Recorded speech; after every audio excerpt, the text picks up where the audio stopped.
Glossen. Africa 7. La revue de presse.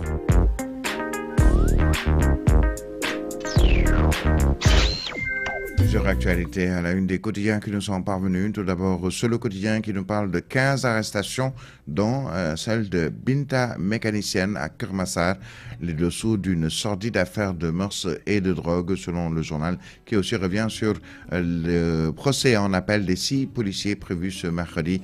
Ils sont impliqués dans la mort de Mohamed Diop, alias Ahmed Taya, selon le journal Solo. Autre quotidien qui revient sur l'affaire de Keur Massar avec la dénommée Binta, mécanicienne. Il s'agit du journal Libération qui revient sur Binta, mécanicienne, le scandale au grand jour. Comment une commande de source a livré dans un appartement meublé loué au quartier d'Axao a viré à des arrestations massives après une bataille armée entre dealers et consommateurs.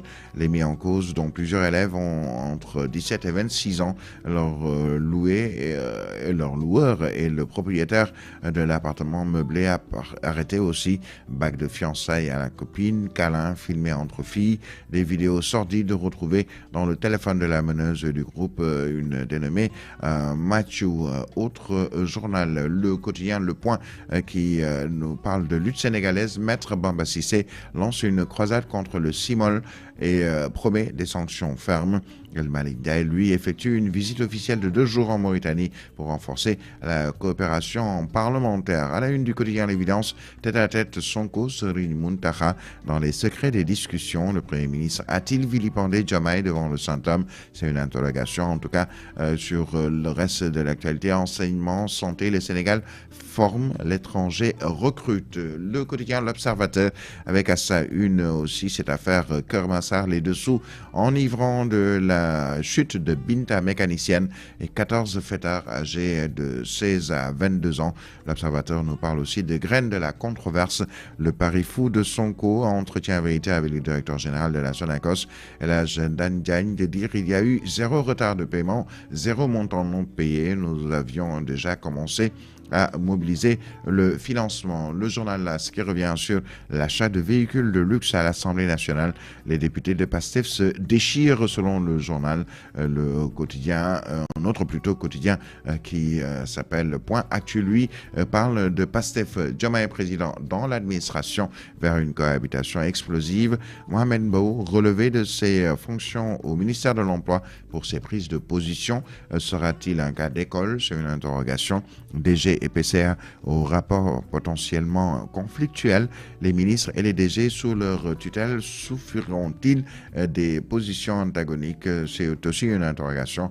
Khadija Mahécor-Diouf, maire de Golfe, avait appelé les autorités à prendre ouvertement position, selon le journal. Le quotidien Les Échos, avec cette nébuleuse dans l'achat des véhicules des députés. Des députés sonnent la charge, d'autres se frottent les mains.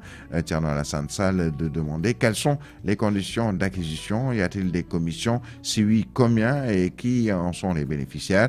Guy Marius Sagna, sur cette affaire, l'Assemblée a été un mauvais exemple qu'il faut critiquer et dénoncer, selon le député Guy Marius Sagna. Cette polémique est aussi à la une de Walf Quotidien. Guy attaque El Malick, Sonko cogne Cheikh Diba, Waly Diouf Bodian reprend Adjuma Sow, la camaraderie est malmenée à PASTEF, selon le journal. Rewmi Quotidien, avec la souveraineté mondiale bafouée, Diomaye exige le respect du droit international. À la une du quotidien Yor, cette information sur la Cour suprême et la justice en action. Le procureur général enclenche la révision du procès Sonko Mambay Niang. Le journal qui revient aussi sur cette polémique autour des véhicules au député El Malick Ndiaye sous le feu des critiques. À la une du quotidien Tribune, un gouvernement qui peine à payer les salaires des maîtres et professeurs contractuels. Peut-il mobiliser 106 milliards pour les paysans? C'est une interrogation avec la folie promise, ou la folle plutôt promesse du Premier ministre à Kaolack. Et puis quotidien Tribune qui revient aussi sur cette promesse de dépolitisation de l'administration. Pourquoi Sonko n'en parle plus? C'est l'interrogation du journal. Enquête, lui, nous parle de Sonko et Diba, le clash, selon le journal Enquête. La campagne arachidière, le Premier ministre a accusé son ministre des Finances d'avoir failli dans la mobilisation des fonds. Diba plaide, lui, pour des solutions structurelles et pense que le budget ne doit pas compenser des défaillances. Désaccords répétés, velléité de démission, arbitrage présidentiel. La relation entre les deux hommes n'a jamais été apaisée selon le journal Enquête. L'homme Abdourahmane Diouf, le docteur Abdourahmane Diouf, est lui en tournée à Mbebes, Cambérène et Bargny, selon le quotidien Direct News. Il s'engage pour de nouveaux challenges. Le président de la République, lui, fixe le cap pour 2026 concernant la diplomatie. C'est à la une du quotidien Le Soleil. Le chef de l'État, Bassirou Diomaye Faye, qui a présenté ses vœux au corps diplomatique, a plaidé pour un multilatéralisme refondé et dévoilé les ambitions du pays pour une année riche en rendez-vous mondiaux. Le chef de l'État, qui est également à la une de Sud du quotidien. Réaction de Diomaye Faye sur le Venezuela. Le Sénégal réaffirme son opposition à l'unilatéralisme. À la une du journal Source A, Khalidou Fadiga, ancien gaucher magique international sénégalais, il dit: objectif, ramener la coupe. On mettra tous les atouts de notre côté pour pouvoir remporter cette rencontre contre le Mali. J'essaie toujours d'apporter beaucoup à cette équipe-là qui a énormément de qualités sur lesquelles on compte toujours et beaucoup pour avoir notre deuxième étoile. Je n'ai jamais eu la pression lorsque j'étais sur le terrain, mais quand le Sénégal joue, j'ai quelques ballonnements parce que je veux tellement voir nos jeunes triompher. Tu sais, c'est difficile d'être supporter, dira le gaucher magique de l'équipe du Sénégal, qui a été gaucher magique, donc de l'équipe du Sénégal de football. Et nous allons justement aborder les quotidiens sportifs avec le point Actu Sport. La CAN 2025, la Côte d'Ivoire domine facilement le Burkina Faso et complète le tableau des quarts de finale. CAN 2025, Lamine Camara est de retour à l'entraînement. Le Sport, lui, nous parle de cette Coupe d'Afrique des Nations avec un missile de Boulbina qui envoie l'Algérie en quart. La Côte d'Ivoire sort le Burkina.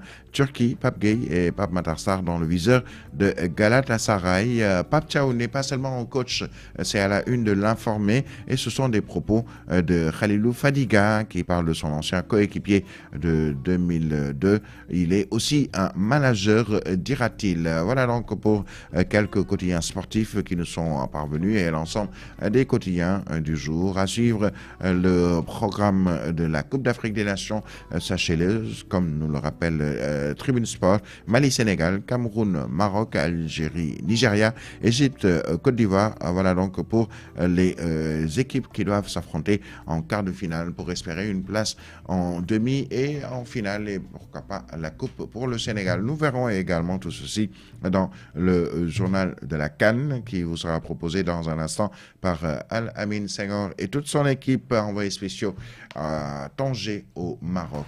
Ainsi s'achève cette édition sur le média Africa 7. Merci à Mohamed Cham qui a assuré la mise en onde. Était devant ce micro Birahim Touré.